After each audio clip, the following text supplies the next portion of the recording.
Welcome back to Philosophy Corner. I'm your host, James, and I'm thrilled to be here with my co-host, Elena, for what I think is going to be a really thought-provoking episode. Thanks for having me, James. I've been looking forward to this one. We're going to be discussing a comprehensive, secular, philosophical argument for why many philosophers and scientists find the concepts of God and the traditional afterlife to be unfounded. And I want to be really clear up front. This is about exploring philosophical arguments and logical reasoning, not about attacking anyone's personal beliefs. Exactly. This is an important distinction.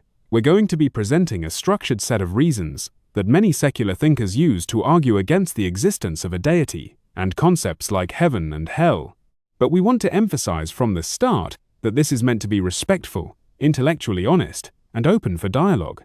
People of faith have every right to their beliefs, and we're simply going to be examining the logical and empirical foundations of these claims from a secular philosophical perspective. Absolutely. So let's dive in. The first and probably most foundational point in this argument is the burden of proof. This is one of those principles that sounds simple but is actually really important in any rational discourse. The basic idea is that if you're making a claim, you need to provide evidence for it. It's not up to the other person to disprove you, it's up to you to prove yourself. Right. And this is where the argument gets interesting when we apply it to religious claims. Think about it. If I say a God exists, that's a positive claim. I'm asserting that something is true. The burden is on me to provide verifiable data for that claim. It's not up to the skeptic to disprove it, because you can't really prove a negative in this context. That's a really key point. In the absence of such data, the rational default position is non-existence. Now, this doesn't mean we know for certain that God doesn't exist. It means that until someone provides convincing evidence, the logical position is to not believe in something that hasn't been demonstrated. And this is where a lot of religious discourse gets tricky, because believers often flip this around. They say, well, can you prove God doesn't exist? And the answer is, no, you can't prove a negative in most cases, and you shouldn't have to. The person making the positive claim needs to back it up. Exactly. This is standard in scientific and legal contexts. If I accused you of a crime, I would need to provide evidence. I couldn't just say, prove you didn't do it. The same logic applies here. Now, let's move to the second point, which is really the heart of the argument, the complete lack of empirical evidence for these claims. Elena, walk us through what we'd expect to see if a deity or an afterlife actually existed, and what we actually observe. So, if we're talking about God, a supernatural, omniscient, omnipotent being, we'd expect to see direct or indirect observations that can't be explained by natural processes. Reproducible miracles, perhaps. Reliable testimonies that survive rigorous scrutiny. But what do we actually have? Nothing that can be independently verified. All the purported miracles that people cite can usually be explained by natural causes, cognitive bias, or fabrication. And it's not for lack of trying, either. Throughout history, people have claimed to witness miracles, divine interventions, all sorts of supernatural events. But when investigators look into these claims, they find explanations. There are no reproducible, independently verified instances that have held up to scrutiny. Right, and the same goes for heaven and hell. What we'd expect to see, if these places actually existed, would be post-mortem experiences that could be observed or communicated. Reliable accounts from people who died and came back. But we don't have that. We have near-death experiences, which are fascinating, but as we'll discuss later, they're fully explainable by neurophysiology. This is where empiricism comes in. Science relies on repeatable observation and testability. These are the gold standards for knowing what's real. And both the God claim and the afterlife claim fail this standard completely. There's no test we can run, no experiment we can do, no observation we can make that would verify these claims. And that's a big deal, because if we're going to believe in something that has profound implications, eternal consequences, in the case of heaven and hell, we should require at least as much evidence as we'd require for any other major claim. But we don't have that. Okay, now we get to one of the oldest arguments in the philosophy of religion, and that's the problem of evil. This is often called the evidential problem of evil, because it's not just a logical point, it's an empirical observation that creates a serious challenge for belief in an all-powerful, all-good deity. Let me lay out the logical form. If an all-powerful, all-good deity exists, why does gratuitous suffering exist? We look at the world and we see intense, apparently unnecessary suffering. Children dying of diseases. Natural disasters wiping out communities. Things that don't seem to serve any greater purpose. And here's where the typical defenses fall apart. Let's talk about the free will defense. Many religious traditions argue that evil exists because of free will. Humans have the freedom to choose good or evil, and some choose evil, which causes suffering. That's a reasonable response in some ways, but it only addresses moral evil, the evil that humans do. It doesn't explain natural evil. Earthquakes, cancer, tsunamis, these aren't caused by human free will. They're natural phenomena that cause tremendous suffering. So if God is all-powerful and all-good, why allow these things? Exactly. The free will defense doesn't work for natural evil. And then there's the soul-making defense, which suggests that suffering is necessary for moral development. We need challenges to grow spiritually. But that's a post hoc justification. It doesn't have predictive power. You can't test it. It seems like a way to rationalize something that doesn't actually fit with the idea of a benevolent, omnipotent deity. The conclusion that many secular philosophers reach is this: the coexistence of a powerful, morally perfect deity and pervasive, seemingly pointless suffering is logically inconsistent with the deity's attributes. Either God is not all-powerful, or God is not all-good, or God doesn't exist. The third option is the one that avoids the contradiction. Let's move on to another fascinating aspect of this argument, which is about the internal contradictions in the classical attributes traditionally ascribed to God. We're talking about omnipotence, omniscience, things like that. The classic example is the omnipotence paradox. Can an omnipotent being create a stone so heavy that it cannot lift it?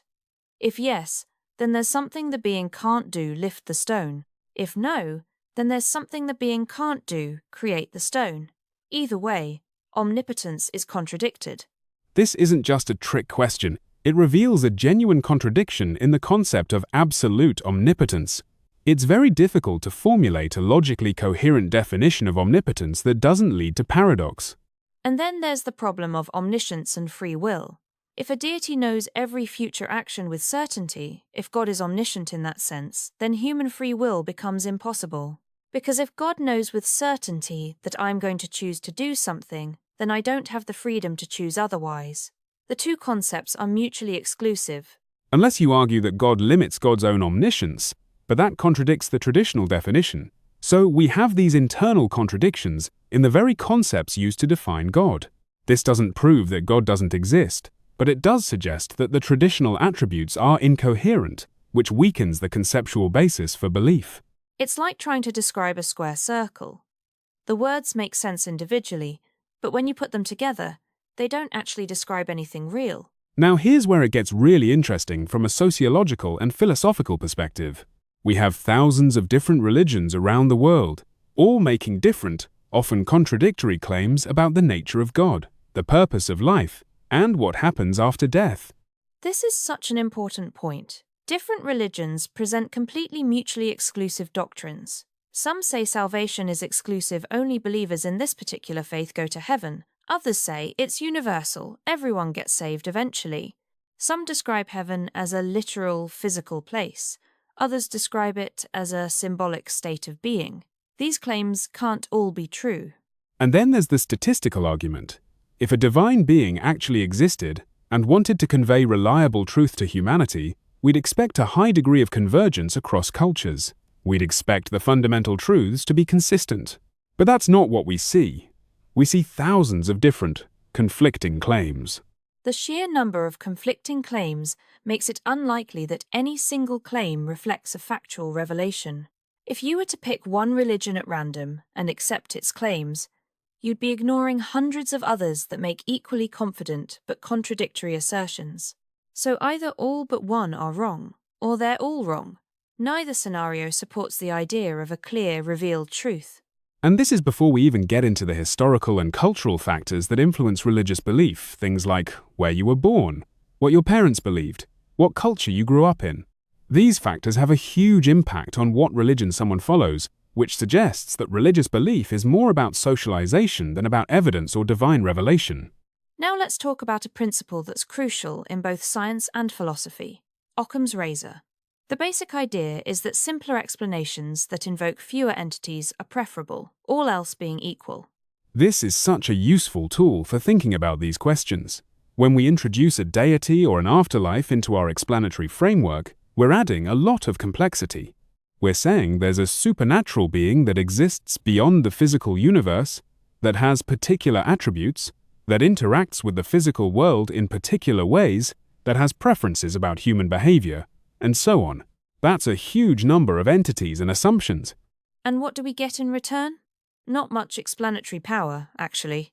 Naturalistic explanations, things like evolution, physics, psychology, account for phenomena without invoking supernatural entities. They work, they make predictions, they're testable. If we can explain the origin of life through natural processes, if we can explain the complexity of living organisms through evolution, if we can explain human behavior through psychology and neuroscience, then what work is God doing? What's the explanatory benefit of adding this extra layer? Exactly. Introducing a deity adds unnecessary entities without adding explanatory power. So according to Occam's razor, the simplest model consistent with the data excludes God and afterlife. That doesn't mean they're definitely not real, but it does mean that from a rational epistemological standpoint, we should prefer the simpler explanation until we have evidence for the more complex one. This is one of my favorite aspects of this argument, because it shows how our understanding of the world has progressed. If you look at history, there was a time when just about every natural phenomenon was attributed to divine action. Diseases were caused by God's wrath. Lightning was a sign of God's anger. Unusual events were miracles. And what happened? Every single time, science has come along and provided a natural explanation. Diseases are caused by pathogens. Lightning is atmospheric electricity. Miraculous healings can be explained by the placebo effect, neuroplasticity, or just regular medical intervention that wasn't understood at the time. Prophecies, when you analyze them, turn out to be cognitive bias and pattern recognition errors. People see patterns that aren't there, or they interpret vague statements to fit specific events after the fact. This is the key point. Each time a natural mechanism is uncovered, the explanatory gap that might have been filled by a deity shrinks. And over time, that gap has gotten incredibly small. The cumulative success of naturalistic science reduces the need for a supernatural ontological layer. It's not that we've explained everything we haven't, but the track record of science in explaining formally mysterious phenomena is so good that the default assumption should be that natural explanations will eventually be found for whatever we don't yet understand. And this is a strong argument from inference to the best explanation. Given that every time we've looked for a natural explanation, we've found one, it's reasonable to expect that we will continue to find natural explanations for things we currently don't understand. This is one of the more philosophically interesting arguments, and it's sometimes called the argument from Divine Hiddenness. Let me lay it out. The premise is fairly straightforward. If a perfectly loving God existed and wanted a genuine relationship with humans, this God would make its existence unmistakably evident. It wouldn't hide. It wouldn't play games. It would be obvious. But what do we observe? Many rational, open-minded people remain unconvinced despite extensive religious instruction, despite prayer, despite what seems like sincere searching. People who want to believe, who are trying to find God, simply cannot bring themselves to accept the claims because the evidence isn't there. Now, believers have responses to this. They might say that God hides because faith is important, or because we need to choose to believe freely. But those responses don't really hold up to scrutiny. If the stakes are eternal, if not believing leads to eternal damnation in hell, then it seems cruel beyond comprehension to make the evidence unclear. And if God wants a genuine relationship, hiding seems counterproductive. You'd think an omniscient, loving deity would find a way to make its presence known in a way that would convince reasonable people. The conclusion of this argument is that the hiddenness of any deity is best explained by the non-existence of such a being, rather than by any plausible divine strategy. If God existed and wanted to be known, we'd know. The fact that we don't is evidence that there's no God hiding. Let's get into one of the most fascinating aspects of this discussion: and that's the neuroscience and psychology behind near-death experiences and other phenomena that people often cite as evidence for the afterlife. This is really compelling stuff. Near-death experiences, or NDEs, are often described as trips to heaven, encounters with divine beings, feelings of peace and light. They're used as evidence for the existence of heaven, but when scientists study these experiences, they find really interesting correlations. Studies have linked NDEs to oxygen deprivation, to the release of endorphins and other neurotransmitters, and to the activation of the temporal lobe, the same area that's involved in seizures. When the brain is under extreme stress, when it's dying, it produces these experiences.